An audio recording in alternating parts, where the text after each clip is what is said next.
Sorry, didn't have my mic on at first. What's up, Doja fam? So, today, Trials Talk. Number two. Number two? Number two.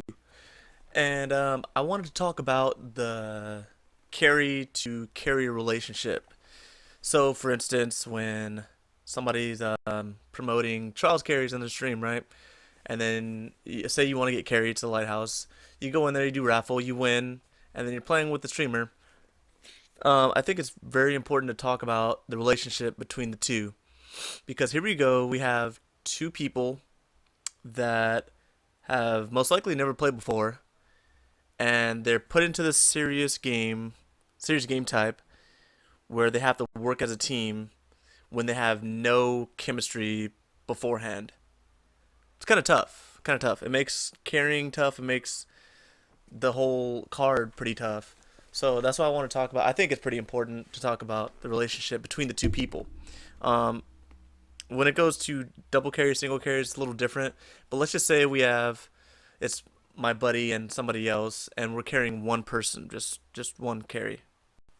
Uh, I feel that for the carrier or carriers, people taking the people to the lighthouse, it's very important that you are patient and understanding. You communicate everything that you want and everything that you do not want. Okay? Because I have seen trials carries where people start yelling at the person they're carrying because they did something or because they did not do something. But the only thing is, how is that person supposed to know that that's something you like or don't like if you guys have never played before, ever? See what I'm saying? So I think it's very important for, let's say, guidelines. Really important ones, pretty standard ones are, let's say, doing, getting your boons. You're getting your passage and getting your boons beforehand. Okay, that's cool. Like, tell that because I've seen people jump in like, oh, can you go to the reef? Wait, why don't you have your boons on? Like, it already starts off sour. Okay, so just go ahead and communicate that first off. Um, Also, when in the game, when there are things that aren't going so well, you need to communicate that and kind of direct the person that you're playing with, the person that you're carrying. That way, they have some sort of direction. Because a lot of times I see people, and myself included, when I'm playing on my stream and doing a carry, playing with viewers and stuff like that, where I won't say anything, I won't give them any direction. So it's kind of like, go kill stuff. I'm gonna go over here, and I'm gonna go kill some shit too. All right. But if I die, get my res, and if you die, I'll get your res. Like it's so. I'm trying to think. It's absence of knowledge, and they need knowledge. So, for instance, let's say we go into the game, right? Let's say it's Exodus Blue, and you spawn on seaside, like bottom seaside. What I would like to tell them is give them something to do. Okay? Like, say, for instance, you guys start on that spawn and you're saying, okay, I'm going to go for the wide flank around A spawn, like towards bottom heavy, going up the stairs around A spawn, right? Now Carrie, I'm just gonna call him Randy for random. Yo, Randy, go ahead and follow me, bro. We're gonna go ahead and flank them from behind, and our teammates gonna go ahead and get their attention. That way we can go ahead and pinch them. It'll be easy. It'll be good. All right, cool. And usually the carrier is, I mean the carrier, the guy getting carried. Randy is usually like super cooperative. Usually people that you are carrying are really nice people. They're humble. They want to learn more. They want to get better, and that's why they're playing with you. So I would definitely wouldn't even worry about like making them feel uncomfortable or something like that if you're trying to tell them something to do. Because usually they'll be all for it. They're like, okay, cool, dude. Yeah, yeah, yeah, I got that. I got that. But like, yo, Randy, I see you don't have an exotic on. Do you have fast res? Do you have Light Beyond Nemesis, Crest of Alphalupi? Oh yeah, would you put that on? Like, oh yeah, sure, no problem. See stuff like that. Because if you go into a game and then they don't have the Crest of Alpha Loopy or Light Beyond Nemesis on, but they have it in their inventory, and then you find out after the fact, then there's like that little tension and conflict already. And we want nothing but positivity, good vibes, and focus while we're playing.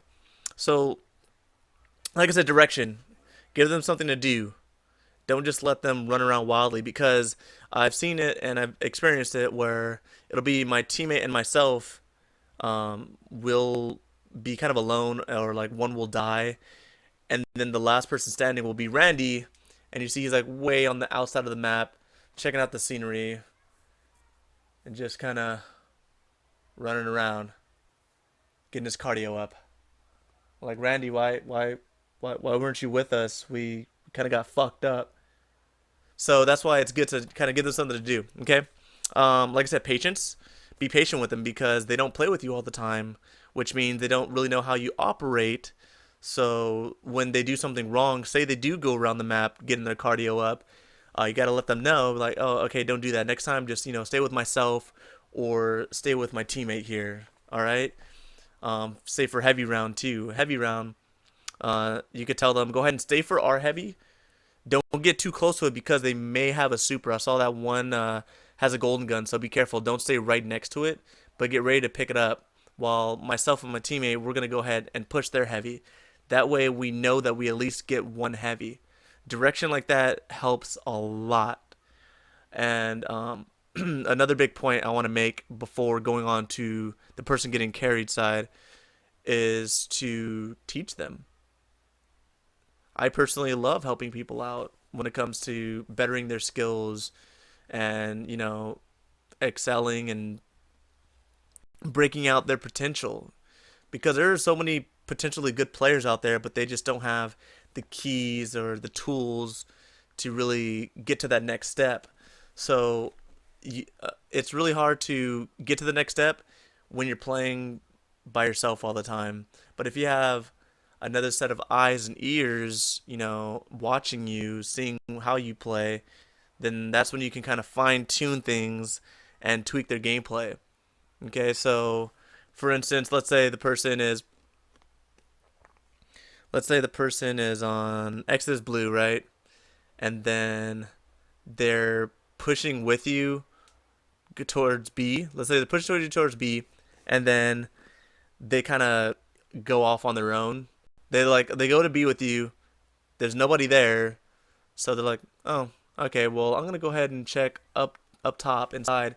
They go inside. They get wrecked, and you turn around, like, bro, Randy, where the fuck? How the fuck did you die? Like, sometimes people don't communicate well. So one thing that you can help them with is communication skills.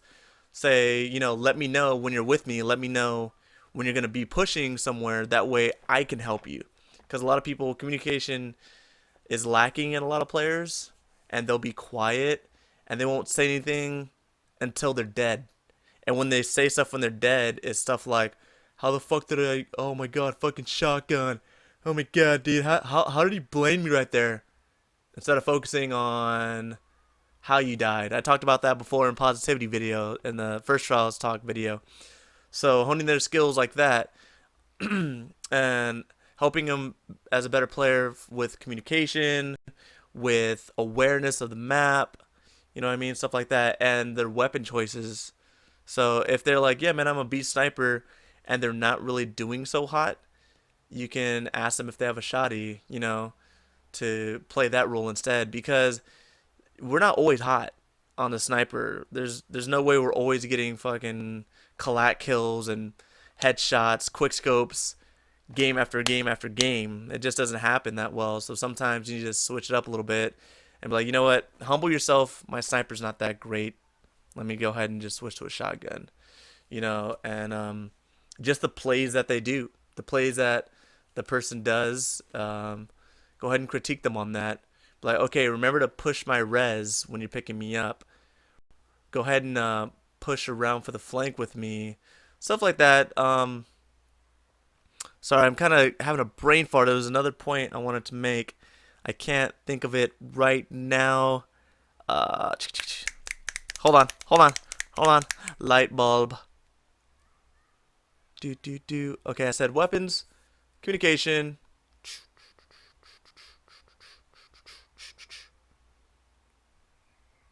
Weapons, communication. I think maybe that was it that I was gonna say. Hmm. Um, weapons, communication.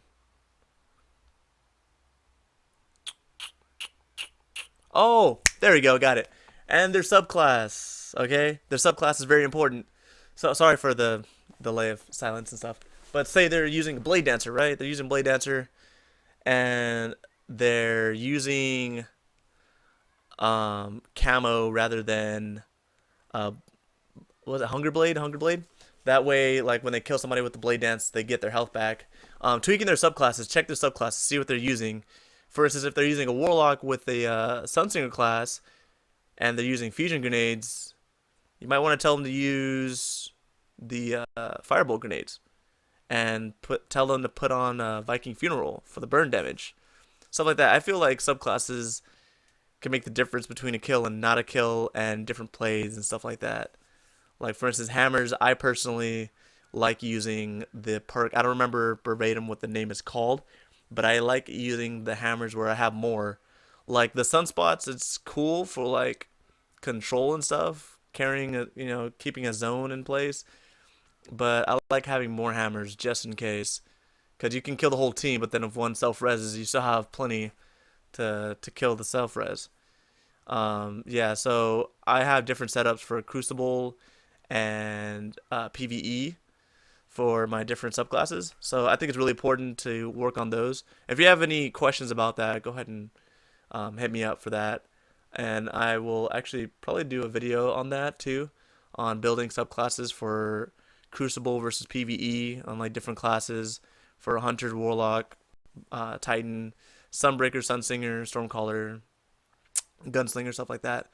Okay, now, oh my gosh, we're already 12 minutes in. That's crazy. This is a long video. I always say I'm gonna make a quick video, but it never fucking works. Okay, so the person getting carried, okay? Person getting carried. 12 minutes in. I'm sorry. I know I just got to it. But the person getting carried in, now it's time for you to ask questions when you get in there. Ask them what they like to do for this map. Ask them if you can be the fast res, or if there's anything that you need, that they need of you. I love when people ask me questions. Like, even if they think it's a dumb question, just ask it. I'd rather have you ask the question and get an answer than not ask the question, mess up, and then we lose, a couple rounds or the whole game. So just like I said, usually the streamer or the person helping you get to the lighthouse will be patient, and I hope they will be, because if they're not, then I don't personally think they should be carrying if they can't even understand and communicate. Well, if they're just raging and getting mad all the time, is that really the person you want to play with? Probably not. So I say definitely ask questions about what to do, what kind of push they want to do. Heavy round, are we pushing their heavy? Should I say it at our heavy kind of deal? Okay, and learn how to communicate. Learn how to communicate. Okay. I know that the people are trying to carry you and stuff, but the more intel, the more information that you give them, the better. It'll be way more smoother if you give them information about where you see somebody on the map. Oh, I see somebody coming seaside. I see one. I see one. Oh, I see two. Oh, there's a warlock pushing me. Warlock pushing me. Oh, he's self-res on my ghost, on my orb. He's self-res. Stuff like that helps out so much, because if the two people that are carrying you are on the other side of the map, somebody self-res is on you, they see self-res on the bottom left of the screen, but they don't know where the self-res is. They need to know that. So let them know. You know what I mean? Just call out anything that you see. Start with that. Start with saying, I see a Titan on the left side. They pop Goldie. They pop the golden gun, If you're staying at your heavy and they're pushing towards their heavy, then let them know. Oh, I have one pushing me on our heavy, one pushing heavy. Like communication is a huge, huge, huge deal in competitive play and in trials. So I definitely would say work on your communication skills. Just communicate with them and ask questions and do your best. Try to have fun. That's why we play games. Try to have fun and focus. Focus, focus. Focus on your shots. Focus on your movement. Think about your movement before you do it. Is that really a good push to try to go all the way to the left again when they killed me 2 rounds in a row and my team had to come and clutch it out? Probably not. Also, humble yourself and be a follower, not just the Twitch follower, but follow them as in like seeing what they're doing, analyze. When you die, look at them too. Sure, you can call out the person that killed you because no matter where you're looking on the map, if you're spectating your teammate, you'll still see that little red outline of whoever killed you where they're going. But I think it's good to watch their gameplay too. Like before you even get into the raffle, if you win the raffle, look at how they play. Look at the movements that they do. Like if you're using the same subclass, ask them what their build is. What do you guys do? What do you get? So what do you think the best build for Night Stalker is? Cause I'm really trying to get better at my hunter, and I'm a warlock main, but I want to get flawless on my hunter now. I want to get better at my hunter. Do you guys have any tips? Again, ask questions. So humble yourself, ask questions, and communicate, and be a follower. Like follow their lead. It's very, very important. If you follow their lead and they're supposed to be the ones carrying you, chances are they're decent, so they're not gonna push you in the wrong direction. They're gonna push you in the right direction. They're your teammate. At the end of the day, they are your teammate. Okay, so be positive, be a team player, and you guys got this. All right. So the carrier, the person doing the carry, make sure that you're patient because this is a new team. No need to rage at them. And the first fucking game on the first round.